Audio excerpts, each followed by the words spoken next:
बिस्मिल्लाहिर्रहमानिर्रहीम। अस्सलाम वालेकुम दोस्तों, कैसे हैं आप? दिस इज़ कैसर बारी फ्रॉम बारी लॉ एसोसिएट्स। आज का जो हमारा इमिग्रेशन टॉपिक है जी, उस पर मैं बात करना चाह रहा हूँ एंड आपको एक इंफॉर्मेशन जिसको कहेंगे बेसिक इंफॉर्मेशन कह लीजिए, वो देना चाह रहा हूँ and it's not a legal advice.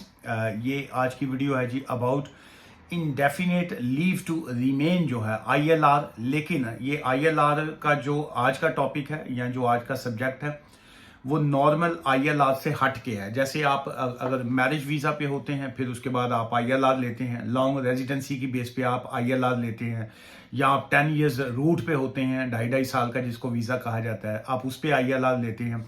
Different या किसी भी सिचुएशन के ऊपर आप जब ILR लेते हैं। लेकिन कौन सी ऐसी सिचुएशन है जहां पे अगर कोई ऐसा हादसा, अनफॉर्चुनेट हादसा जिसको कहेंगे, कोई खुदा न खास्ता ऐसी सिचुएशन होती है, तो फिर आपको फौरी तौर पे जो है आप ILR के लिए अप्लाई कर सकते हैं। वो ये होता है कि अगर आपका पार्टनर जो है, जो आपकी वाइफ है या आपका जो हस्बैंड है, अगर उनकी डेथ हो जाती है, और इसमें सिचुएशन ऐसी आ जाती है कि indefinite leave to remain if your partner dies, जो है वो अगर उनकी किसी की डेथ हो जाती है, तो ऐसी कंडीशन में जो है आप ILR के लिए फौरी जो है वो अप्लाई कर सकते हैं जी।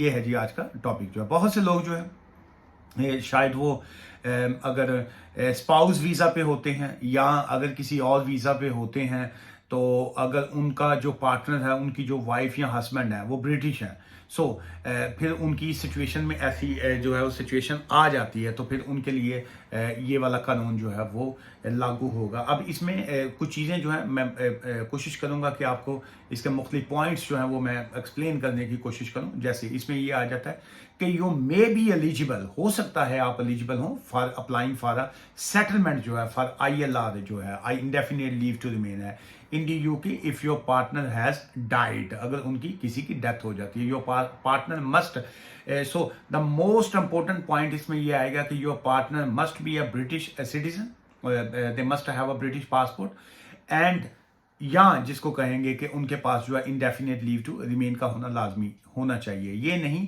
कि आपका जो पार्टनर है वो भी कोई स्टूडेंट है, या उनके पास स्किल्ड वर्कर वीज़ा है, या उनके पास अगर 2.5 ईयर की लीव है, सो एंड अगर उनका खुदा न खास्ता UK में या आउटसाइड दी कंट्री कहीं पे डेथ हो जाती है, तो then you are not eligible on the basis of this rule. जो है ये रूल जो है, this rule is only applicable for your partner if they have a British passport और they have a ILR। So then जो है आप apply कर सकते हैं। और इसमें एक और कंडीशन भी आ जाती है, been from a EU, Switzerland, Norway, Iceland and had a pre settle status, जो है सो वो थोड़ा सा EU सेटलमेंट की तरफ जो है वो लॉ आ जाता है जी। अच्छा, इसमें फिर फर्दर ये आ जाता है, indefinite leave to remain is how you settle in the UK। It's also called, जो है ऑब्वियसली इसको समटाइम हम सेटलमेंट भी कहते हैं, ILR भी कहते हैं। It gives you the right to live work, और आप ऑब्वियसली यहाँ पे रह सकते हैं इसके बाद जो है।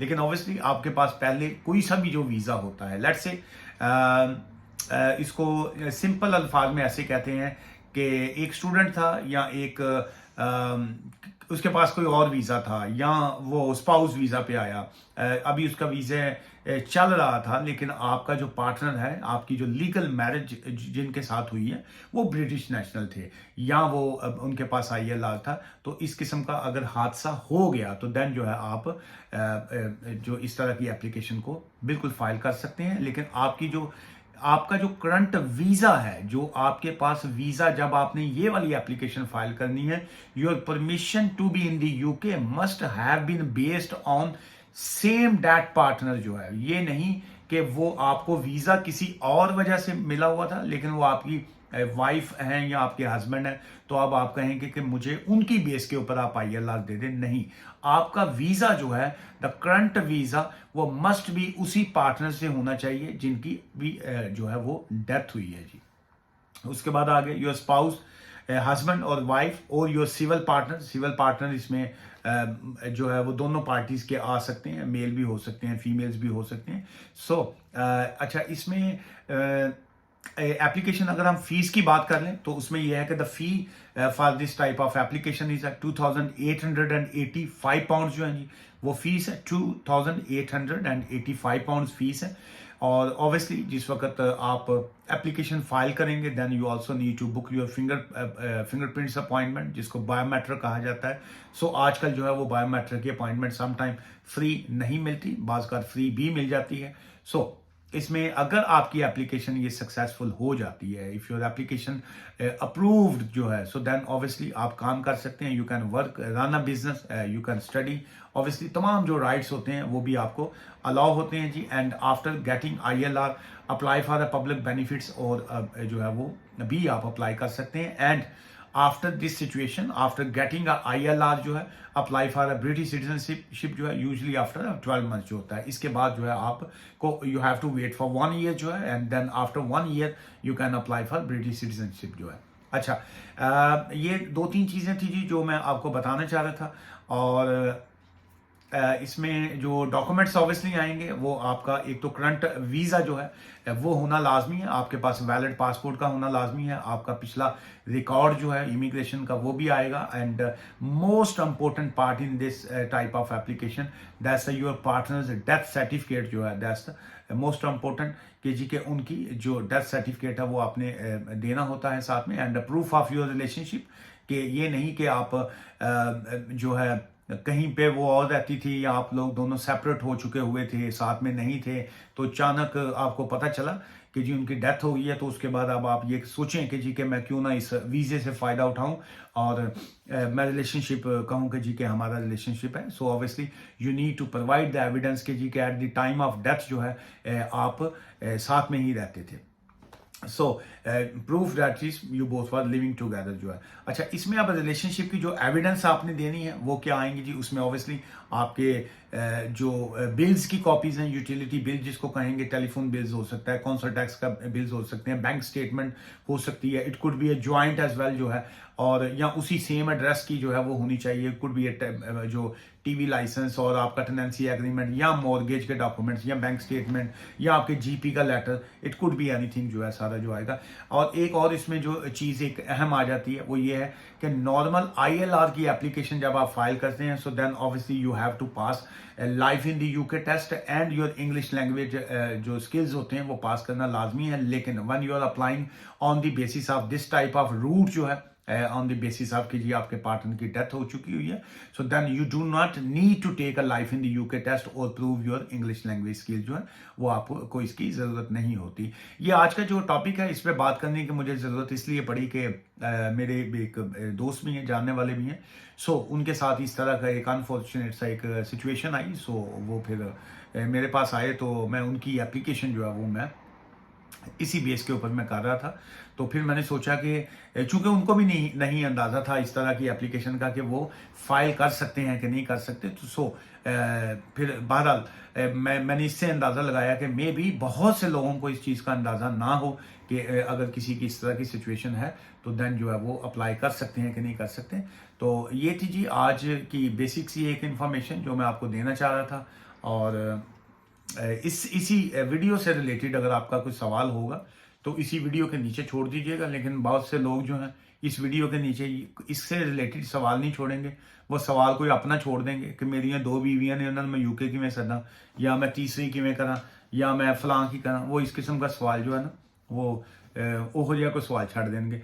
अच्छा, इसमें एक और चीज़ आ जाती है जी कि applying for the children, your children may be eligible to get a settlement. अगर आप के बच्चे भी हैं अगर, तो सम टाइम ये होता है कि थोड़ा टेक्निकल है ये पॉइंट, चूंकि अगर वो औरत के थ्रू बच्चे थे या हस्बैंड के, तो वो ब्रिटिश थे अगर, तो बच्चे ब्रिटिश होंगे। लेकिन अगर लेट्स से मैंने शादी की और मेरे बच्चे हैं और मैं जिनसे शादी की वो ब्रिटिश हैं, तो अब ऑब्वियसली मेरे चूंकि वो बच्चे थे, मैं ब्रिटिश नहीं हूँ, तो वो बच्चे मेरे थे, वो या बच्चे हैं वो तो ब्रिटिश नहीं है। लेकिन इस तरह की सिचुएशन के बाद जो है जब मैं अपनी सेटलमेंट अप्लाई करूंगा, so the same time I can apply for my children settlement as well जो है। सो उसमें एक तो ये पॉइंट भी आ गया, और सेकंड ये है कि बच्चों की जो एज है दैट मस्ट बी अंडर 18 होने चाहिए the time when you are applying for this type of application जो है।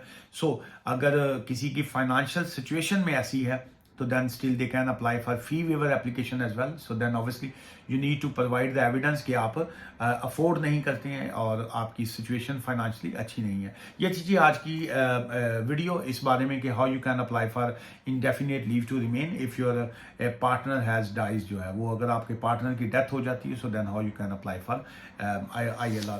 आज की इस वीडियो से मुझे इजाज़त दीजिए। मुझसे मिलना चाहें तो बारी लॉ एसोसिएट, हम ब्रैडफोर्ड में होते हैं जी। अदरवाइज आप फ़ोन एडवाइस जो है वो ले सकते हैं और हमारा ऑफिस जो है वो फ़ोन एडवाइस के फीस चार्ज करता है। बहुत से लोग अक्सर हमें ऑब्जेक्शन करते हैं जी आप लोग जो है वो फ़ोन नहीं उठाते हैं। फ़ोन इसलिए नहीं उठाते हैं कि बहुत से लोग जो हैं वो फ़ोन करके फिर वो कहते हैं जी कि हमें तो पता नहीं था फ़ोन एडवाइस के फीस होती है। सो थोड़ा जिहा ये दस दिओ कि जी के फलां एप्लीकेशन करनी होवे तो की करना पड़ेगा। अच्छा फलां अगर एप्लीकेशन करनी है तो उसमें डॉक्यूमेंट्स कौन से लगेंगे, 1 मिनट की बात है, बता दीजिए। वो इतना हम तंग पड़ते हैं।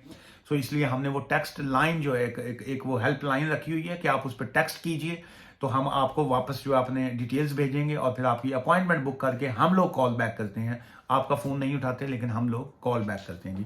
दुआ में याद रखिएगा। बहुत टायर्ड हूँ, थका हुआ और बहुत लॉन्ग डे था और तबीयत भी कुछ नासाज है, ठीक नहीं है। आवाज़ से मेरी लग रहा होगा आपको और कि मैं गाना भी सही तरीके से आज नहीं गा सकता। दुआ में याद रखिएगा। Take care, bye for now.